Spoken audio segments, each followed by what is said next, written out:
BBC বাংলার সান্ধ্য অধিবেশন প্রবাহতে আপনাদের স্বাগত। আজ আপনাদের সাথে লন্ডন স্টুডিও থেকে আছি মানসী বড়ুয়া। বাংলাদেশের সর্বশেষ গুরুত্বপূর্ণ আপডেট সংবাদে আপনাকে স্বাগত। শুরুতেই সংবাদ শিরোনাম, পরে বিস্তারিত। প্রথমেই জানাবো, সাদা পাথর লুট, পদ স্থগিত নেতার পক্ষে বিবৃতি, বিএনপির দুই নেতাকে শোকজ। সিলেটের কোম্পানিগঞ্জে সাদা পাথর লুটপাটের মামলায় গ্রেপ্তার উপজেলা বিএনপির সাবেক সভাপতি শাহাবুদ্দিনের মুক্তি দাবি করে বিবৃতি দেওয়ার ঘটনায় উপজেলা বিএনপি শীর্ষ দুই নেতাকে কারণ দর্শানোর নোটিশ শোকজ দিয়েছে বিএনপি। আজ জেলা বিএনপির সহদপ্তর সম্পাদক মাহবুব আলম স্বাক্ষরিত এই নোটিশ তাদের কাছে পাঠানো হয়। এরপর জানাবো, 4টি আসন পুনর্বহালের দাবিতে আজও বাগেরহাটে নির্বাচন অফিসের সামনে অবস্থান কর্মসূচি। বাগেরহাটে 4টি সংসদীয় আসন ফেরতের দাবিতে দ্বিতীয় দিনের মতো নির্বাচন অফিসের সামনে অবস্থান কর্মসূচি পালন করছে সর্বদলীয় সম্মিলিত কমিটি। সকাল 9টা থেকে শুরু হওয়া এই কর্মসূচি চলে দুপুর 1টা পর্যন্ত। কমিটিতে রয়েছে বিভিন্ন স্তরের সাধারণ মানুষ। এদিকে জনগণের শান্তিপূর্ণ দেশ চাওয়ার আকাঙ্ক্ষায় কেউ বাধা সৃষ্টি করলে যার যার রাজনৈতিক ভবিষ্যৎ সে বুঝে নেবে।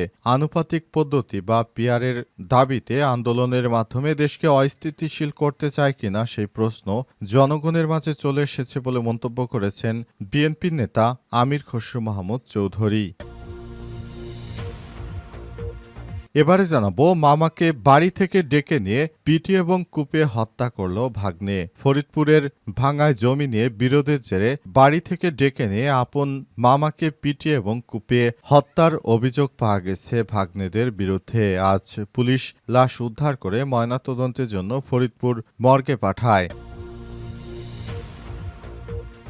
এবং সর্বশেষ জানাবো, শীর্ষ সন্ত্রাসী ইমলাক অস্ত্রসহ গ্রেপ্তার। যশোরের আলোচিত সন্ত্রাসী ও 17 মামলার আসামি ইমলাককে অস্ত্রসহ গ্রেপ্তার করেছে পুলিশ। তিনি যশোর সদরের সালিয়াঘাট গ্রামের আলতাফ হোসেনের ছেলে এবং নিষিদ্ধ চরমপন্থী সংগঠন সর্বহারা আঞ্চলিক নেতা মফজেল হত্যা মামলারও আসামি। প্রিয় দর্শক, এতক্ষণ শুনছিলেন সংবাদ শিরোনাম, এবারে বিস্তারিত। তবে তার আগে বন্ধুরা, অনুরোধ থাকবে এই সংবাদটিতে একটি লাইক দিন। এই চ্যানেলে আপনি নতুন হয়ে থাকলে আমাদের সংবাদটি দেখতে দেখতে চ্যানেলটি সাবস্ক্রাইব করে রাখুন। কমেন্ট করে বন্ধুরা আপনার মূল্যবান মতামত জানিয়ে দিন আপনি বিশ্বের কোন দেশ থেকে বা বাংলাদেশের কোন স্থান থেকে আমাদের সংবাদটি দেখছেন এবং শুনছেন। আর বন্ধুরা, এই সংবাদটি আপনার সোশ্যাল মিডিয়া ফেসবুকে শেয়ার করে বন্ধুদেরও দেখার সুযোগ করে দিন। এবারে বিস্তারিত।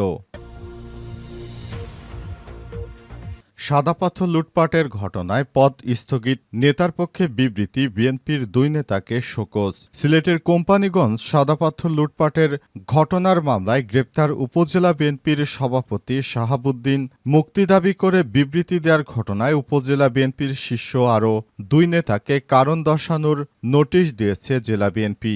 বুধবার 17 সেপ্টেম্বর জেলা বিএনপির সহদপ্তর সম্পাদক মাহবুব আলম স্বাক্ষরিত এই নোটিশ তাদের কাছে পৌঁছানো হয়। নোটিশ পাওয়া দুই নেতা হলেন কোম্পানিগঞ্জ উপজেলা বিএনপির ভারপ্রাপ্ত সভাপতি আব্দুল মান্নান ও সাধারণ সম্পাদক আলী আকবর। তারা গত সোমবার উপজেলা বিএনপির পক্ষ থেকে এক বিজ্ঞপ্তিতে কেন্দ্র থেকে পদ স্থগিত হওয়া শাহাবুদ্দিনের গ্রেপ্তারের তীব্র নিন্দা ও প্রতিবাদ জানিয়ে নিঃশর্ত মুক্তি চান।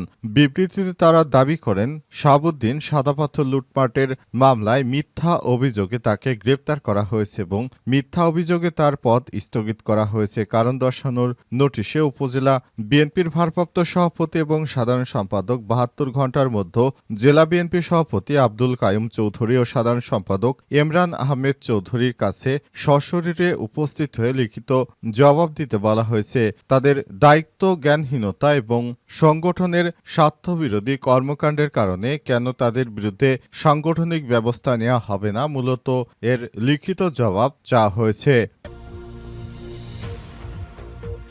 4টি আসন বহালের দাবি বাগেরহাটে আজও নির্বাচন অফিসের সামনে অবস্থান কর্মসূচি। বাগেরহাটে 4টি সংসদে আসন ফেরতের দাবিতে দ্বিতীয় দিনের মতো নির্বাচন অফিসের সামনে অবস্থান কর্মসূচি পালন করছে সর্বদলীয় সম্মিলিত কমিটি। বুধবার 17 সেপ্টেম্বর সকাল 9টা থেকে শুরু হওয়া এই কর্মসূচি চলে দুপুর 1টা পর্যন্ত। কমিটি জানিয়েছে দাবি পূরণ না হওয়া পর্যন্ত তাদের আন্দোলন অব্যাহত থাকবে, তারা শান্তিপূর্ণ আন্দোলন করবে। এর আগে মঙ্গলবার বাগেরহাট প্রেস ক্লাবের সভাপতি মোহাম্মদ কামরুজ্জামান সহ কয়েকজন উচ্চ আদালতে রিট দায়ের করেন।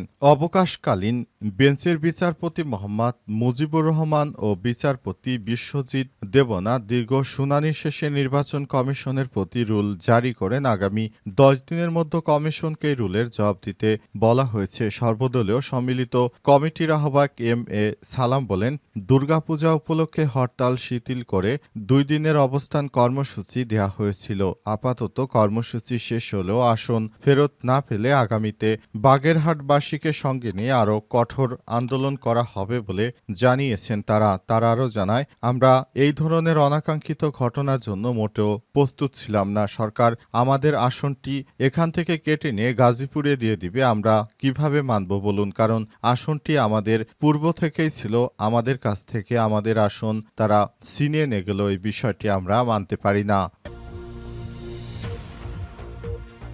জনগণের শান্তিপূর্ণ দেশ চাওয়ার আকাঙ্ক্ষায় কেউ বাধা সৃষ্টি করলে যার যার রাজনৈতিক ভবিষ্যৎ সে বুঝে নেবে বলেছে বিএনপির জাতীয় স্থায়ী কমিটির সদস্য আমির খসরু। আনুপাতিক পদ্ধতি বা পিআরের দাবিতে আন্দোলনের মাধ্যমে দেশকে অস্থিতিশীল করতে চায় কিনা সে প্রশ্ন জনগণের মাঝে চলে এসেছে বলে মন্তব্য করেছে বাংলাদেশ জাতীয়তাবাদী দল বিএনপির স্থায়ী কমিটির সদস্য আমির খসরু মাহমুদ চৌধুরী। বুধবার 17 সেপ্টেম্বর দুপুরে বনানীতে হোটেল সেরিনায় সাংবাদিকদের সঙ্গে আলাপকালে এমন মন্তব্য করেন তিনি। আমির খসরু মাহমুদ চৌধুরী বলেছেন, নির্বাচন নিয়ে অনীহার কারণে আনুপাতিক বা পিআর পদ্ধতির দাবিতে আন্দোলনের ডাক দেওয়া হয়েছে। এর মাধ্যমে দেশকে অস্থিতিশীল করতে চায় কিনা সেই প্রশ্ন জনগণের মাঝে চলে এসেছে। তিনি আরো বলেন, পিআরের দাবিতে আন্দোলন বিএনপিকে কোনোভাবেই চাপে ফেলছে না, বরং বিএনপি তার কর্মীদের থেকে ভোট পেয়ে আবার নতুন করে সরকার গঠন করবে। বিএনপিকে সবাই ভালোবেসে ভোট দিবে।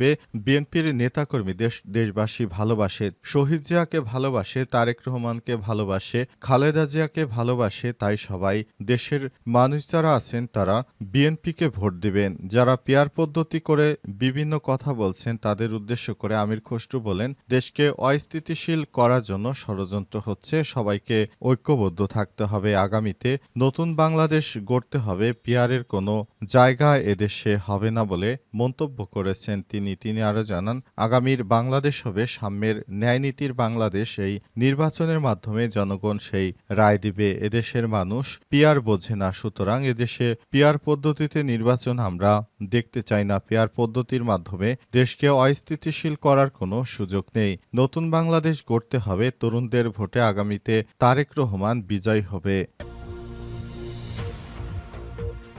মামাকে ডেকে নিয়ে পিটিয়ে এবং কুপে হত্যা করল ভাগ্নে। ফরিদপুরে ভাঙায় জমি নিয়ে বিরোধের জেরে বাড়ি থেকে ডেকে নিয়ে আপন মামাকে পিটিয়ে এবং কুপিয়ে হত্যার অভিযোগ পাওয়া গেছে ভাগ্নের বিরুদ্ধে। আজ পুলিশ লাশ উদ্ধার করে ময়নাতদন্তের জন্য ফরিদপুরের মর্গে পাঠিয়েছে।